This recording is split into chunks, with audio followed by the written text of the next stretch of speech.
ever daydreamed about being someone important? All right?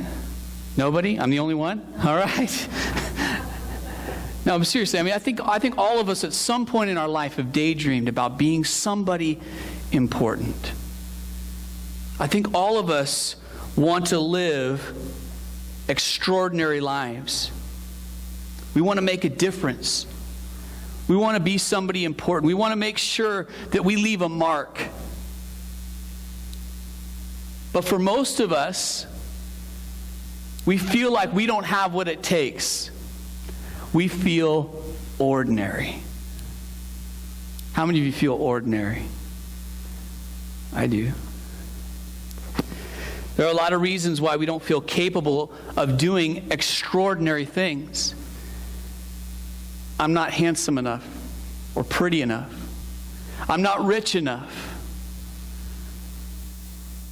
I'm not outgoing like so-and-so. I'm not powerful enough. I don't have any talents. When God gave out talents, He skipped me, and I don't have anything. But let me tell you something profound. God wants to do something extraordinary through you. And you may not believe that. But wait until we're done, because I think you will. You see, God has specific things for you to do. Listen to this verse in Ephesians 2:10. It says this, "For we are God's workmanship, created in Christ Jesus to do good works, which God prepared in advance for us to do." This is speaking about you and me. That God created us to do specific things. And how many times does God do lame things, right? Anything God does is extraordinary. So God has something extraordinary for you to do. In fact, and you're going to see this as we go, He created you to do it. Here's the problem.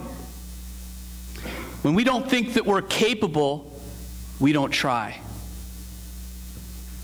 Nobody wants to fail.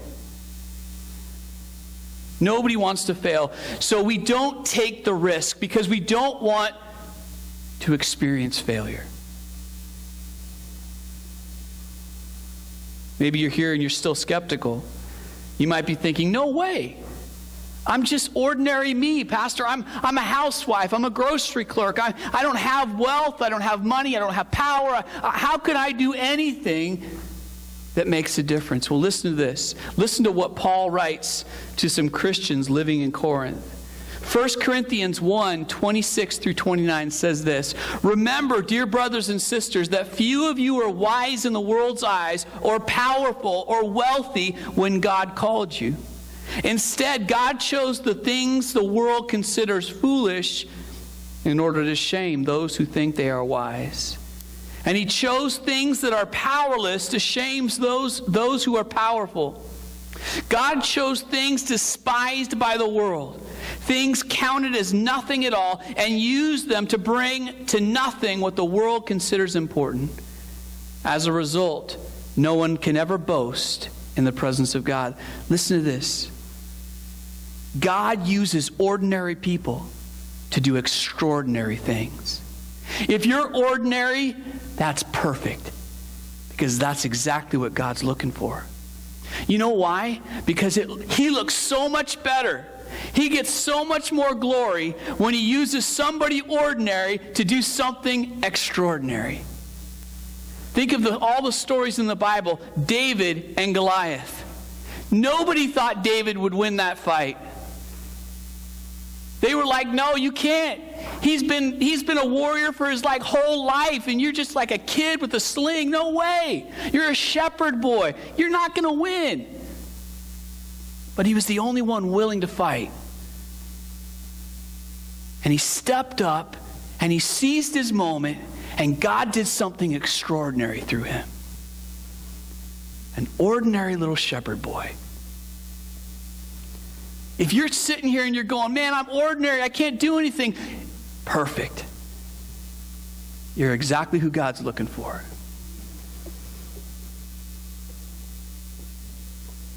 There's a story in the Bible of a young woman, a great example of someone who was ordinary, and God used her in extraordinary ways. This is the story of Esther. I'm not sure if you're familiar with this story, but Esther was a Jewish woman, a young Jewish girl living in the Persian Empire. She was an orphan, so already she's kind of a nobody, right? She was an orphan that was being raised by her cousin, Mordecai. One day, the king, the Persian king, decides he doesn't like his queen anymore, and he's going to get rid of her, and he's going to get a new one, right? So he decides he's going to have all the pretty young girls gathered up, and he's going to marry all of them, and the one that he likes the best, that's going to be his queen, right? I know we don't do things like that here, thank goodness, but that's how they did things back then, okay? So he does that. Esther's one of the chosen ones, right? He just falls head over heels for her. He thinks she's so wonderful. He makes her the queen. He makes her the queen. Now, the king had this buddy, right? His name is Haman. And he and Haman were like tight. They're just like, he just loves Haman, right? They hang out together. They watch the game. They do all the good things, right? And he likes Haman so much that he decides to do something special for Haman. He basically makes a decree that everybody is to bow down and worship Haman as if he is a god. Okay?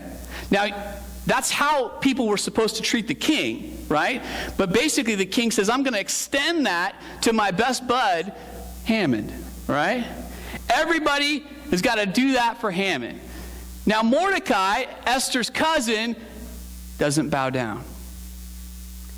Now there's a lot of reasons, there's a lot of speculation on why, but the one that I like the best is that he didn't do it because the Bible teaches us, or the Bible in the law taught the Jewish people that they were only to bow down to the God of heaven. And Mordecai said, I'm not bowing down to this man. Now, instead of getting angry at Mordecai and taking out his anger on Mordecai, Haman decides to take out his anger and his frustration on all of the people, all the Jewish people in the Persian Empire. So he hatches a plan. He convinces the king to make a law that on a certain day, anybody can attack the Jewish people. And if they do, and they destroy them, then they get their property, right? It was open season on Jewish people in the Persian Empire. Now think about that for a moment in our world today, what that might look like. Whatever race you are, just imagine if the law was, on this particular day, anybody could attack your race and kill you. And then, not only the police aren't going to do anything, not only are they not going to stop you, they're not going to punish you, but instead they're going to reward you. They're going to give you their house, their car, their bank account. Everything is yours. Everything that they owned would be yours. That's what's happening here. So when Mordecai learns what Haman has done, he's crushed. He's crushed. He's scared. And this is what happens in Esther chapter 4, verse 1 through 17. Just follow along. It's a great story. Read it with me. When Mordecai learned about all that had been done, he tore his clothes, put on burlap and ashes, and went out into the city, crying with a loud and bitter wail. He went as far as the gate of the palace, for no one was allowed to enter the palace gate while wearing clothes of mourning. And as news of the king's decree reached all the provinces, there was great mourning among the Jews. They fasted, wept, and wailed, and many people lay in burlap and ashes. When Queen Esther's maids and eunuchs came and told her about Mordecai, she was deeply distressed. She sent clothing to him to replace the burlap, but he refused it. Then Esther sent for Hatak, one of the king's eunuchs, who had been appointed as her attendant. She ordered him to go to Mordecai and find out what was troubling him and why he was in mourning. So Hatak went out to Mordecai in the square in the front of the palace gate. Mordecai told him the whole story, including the exact amount of money that Haman had promised to pay into the royal treasury for the destruction of the Jews.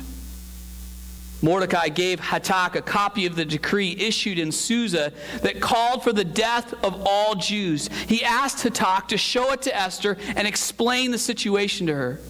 He also asked Hatak to direct her to go to the king to beg for mercy and plead for her people. This is her moment. This is her moment. She's being asked to do something profound, something extraordinary. So Hatak returned to Esther with Mordecai's message. Then Esther told Hatak to go back and relay this message to Mordecai.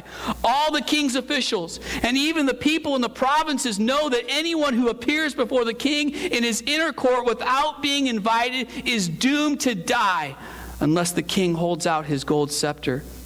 And the king has not called for me to come to him for 30 days. So Hatak gave Esther's message to Mordecai. And this is what Mordecai says to her. Mordecai sent this reply to Esther. Don't think for a moment that because you're in the palace you will escape when all the Jews are killed.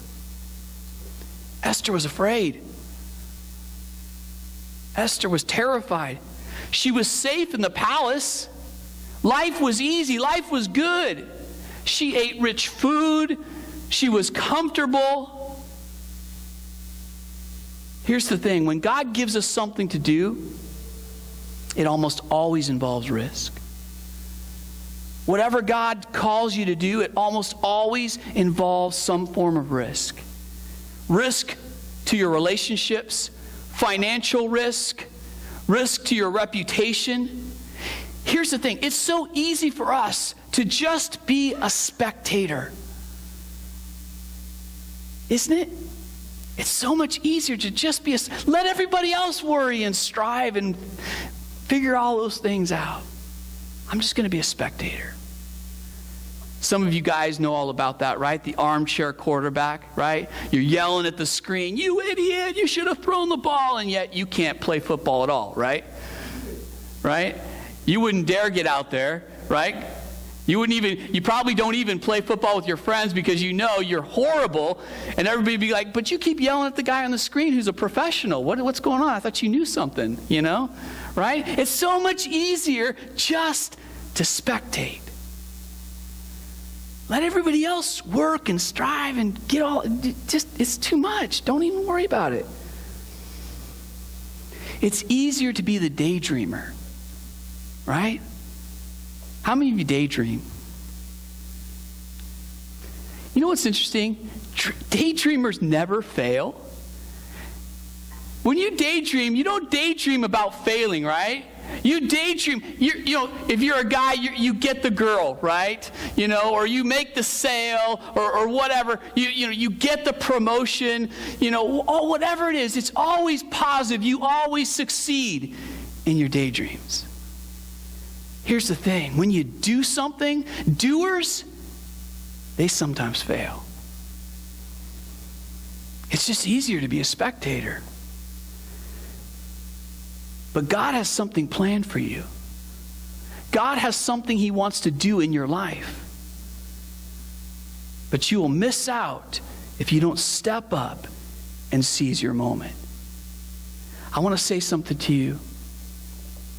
Everyone wants to live an extraordinary life, but it's only the courageous who get to.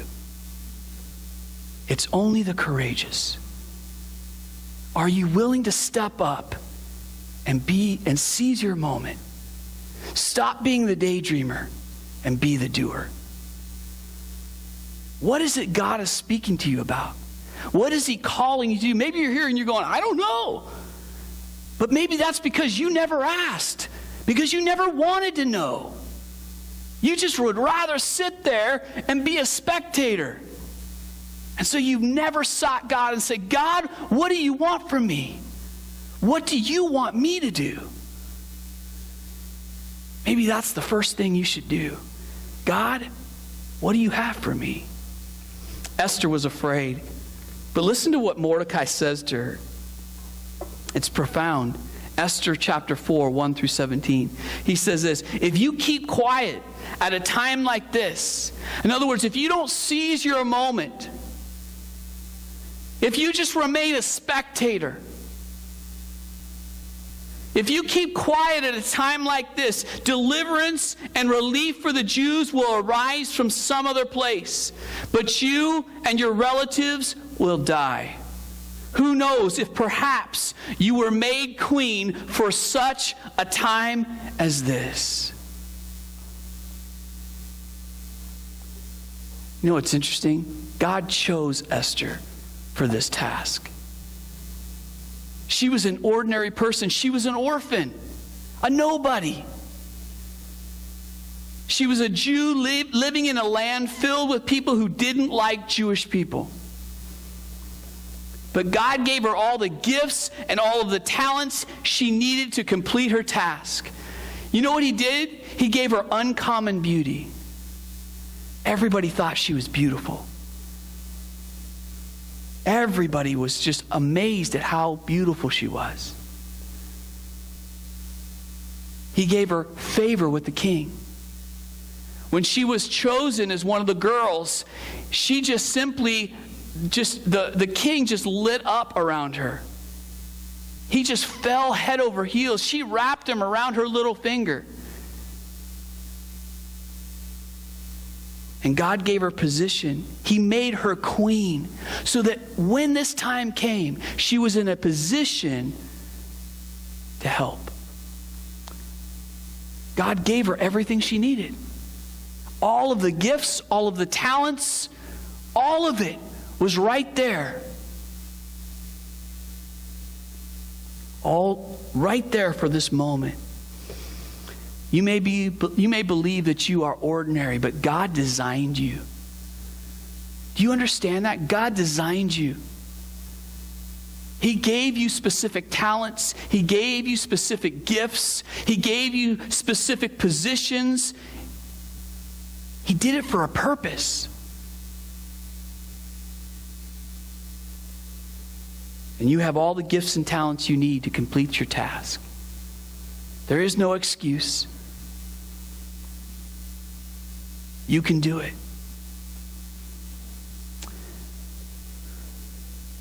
He's already prepared you for it.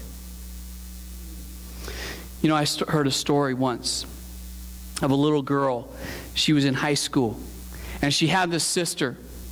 And her sister was just incredibly gifted. Played the piano. I believe she even sang. I mean, she just seemed like when God gave out gifts, he just, kind of tipped the bucket a little extra on her sister, right?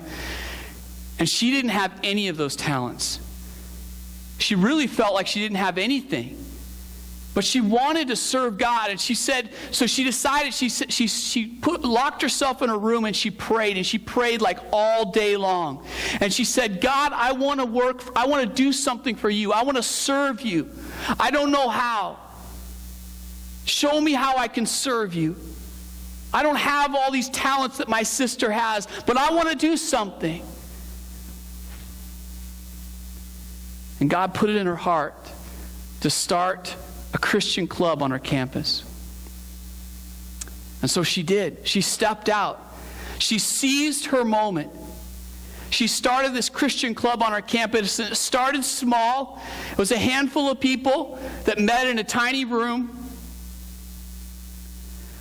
But by the end of her time in high school, that Christian club had grown so much, they had reached so many people on that campus that they no longer fit in that tiny room. They had to use the gym with all of the bleachers, and it was filled. That little ordinary girl who didn't think she had any talents, she said, God, I want to do something for you. I want to serve you.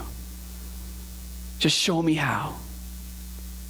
And God took her, that ordinary girl, and did something extraordinary.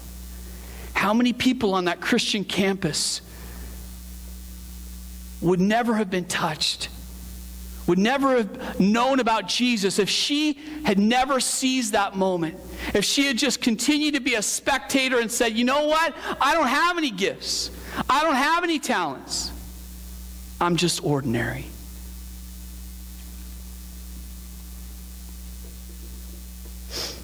God designed you for specific works that He wants you to do.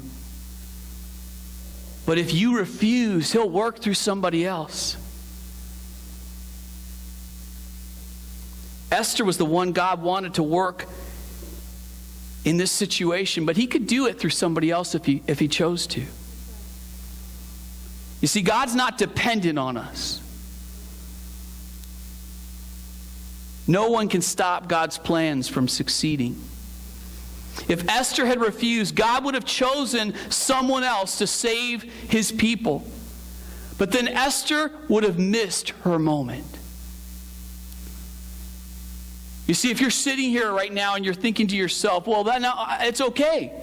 I'll just be a spectator because God can provide somebody else. I'm telling you right now, don't do that. You'll regret that. Don't miss your moment. Because spectators don't get the honors or the blessings. The Bible talks about when we get to heaven, that God will speak to those that have been faithful and obedient to Him, and He'll say, well done, my good and faithful servant. How many of you want to hear that from God when you get to heaven? Well done, my good and faithful servant. But here's the thing. When we remain spectators, we live mediocre lives. And I guarantee you, when you get to heaven, God's going to say something like this: you missed it. You missed it. So many times I gave you opportunities to do something great, and you missed every one. I gave you gifts and talents, and all I wanted you to do was take a risk. But you kept playing it safe. I gave you all that you needed, but you kept acting like you had nothing. I had so many great plans for your life. What a waste. How many of you want to hear that with God? What a waste. I don't ever want to hear that from Him. Don't let your moment slip by. Step up and seize your moment and be used by God. Whatever God is calling you to do today, you have all that you need. You have all the gifts. You have all the talents. He's designed you for it. It's time to take the risk. It's time to step up. Don't play it safe. Because God uses ordinary people to do extraordinary things. Esther decided to seize her moment and be the woman that God created her to be. But here's the thing, and maybe you're concerned right now and you're thinking, you know what, I hear what you're saying, Pastor, but I'm scared. What do I do? Well, you don't have to do it alone. Esther didn't do it alone. Listen to this in Esther chapter 4, 1 through 17. We'll continue in verse 15. It says this: Then Esther sent this reply to Mordecai: Go and gather together all the Jews of Susa and fast for me. Do not eat or drink for 3 days, night or day. My maids and I will do the same. And then, though it is against the law, I will go in to see the king. If I must die, I must die.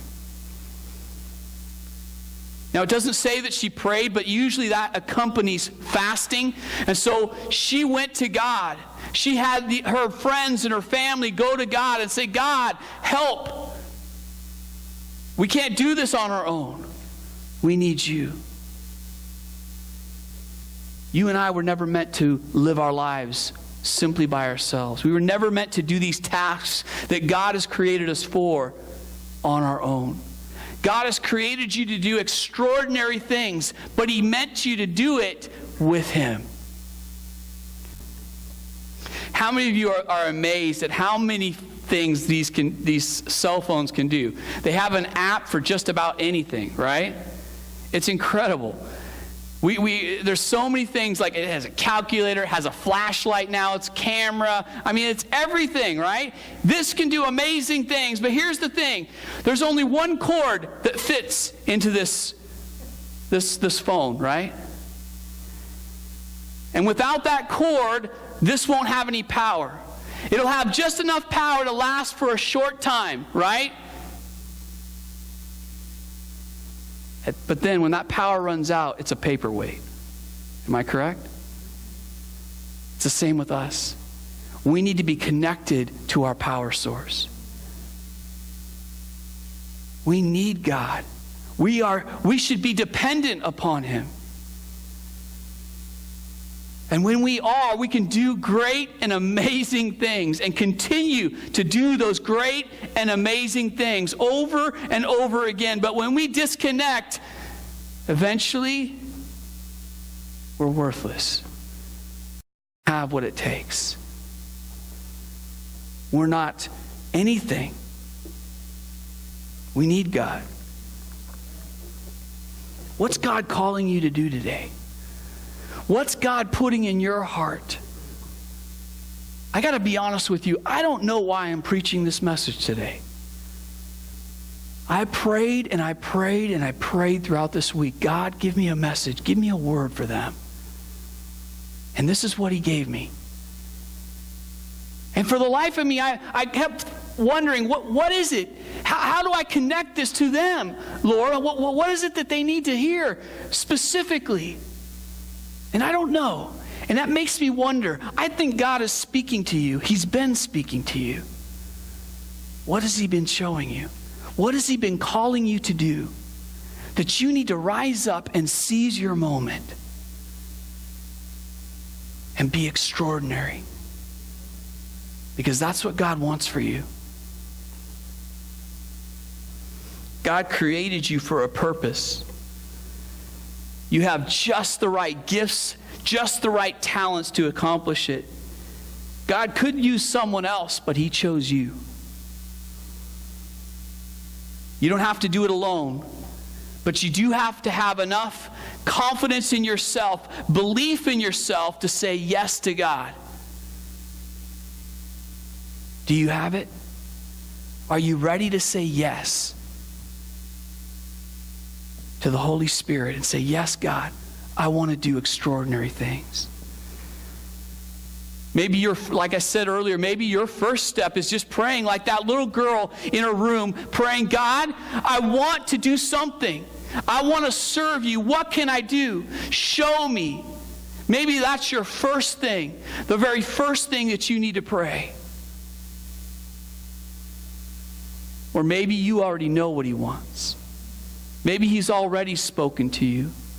Maybe it's time that you started that Bible study. Maybe it's time that you actually shared your faith with that friend or that coworker that you've been avoiding. Whatever it is, it's time for you to seize your moment and be extraordinary with God.